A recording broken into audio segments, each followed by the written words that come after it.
துறை அனைத்து பெண் அலுவலர் சங்கம் சார்பாக இந்த கண்டன ஆர்ப்பாட்டம் நடைபெறுகிறது.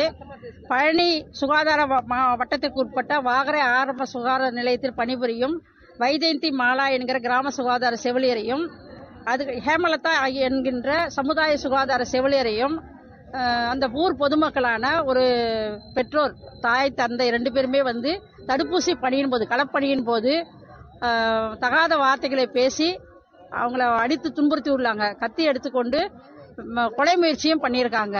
அதனால அந்த நிகழ்வை கண்டிச்சு அந்த சுகாதார செவிலியர்களுடைய அந்த தவறான ஒரு இதுவை கண்டிச்சு இப்போ நாங்கள் இந்த கண்டன ஆர்ப்பாட்டம் நடத்திட்டு இருக்கோம். இந்த மருத்துவமனையில் பணிபுரிவர்களுக்கு மட்டும்தான் பணி பாதுகாப்பு கிடைக்கும்னு சொல்லியிருக்காங்க. களப்பணியில் பணிபுரியவங்களுக்கு இந்த பணி பாதுகாப்பு இல்லைன்ற மாதிரி போலீஸ் ஸ்டேஷன்லயும் சொல்லியிருக்காங்க. அதையும் கண்டிச்சு இந்த கண்டன ஆர்ப்பாட்டம் நடத்துகிறோம். நன்றி. ஆர்ப்பாட்டம்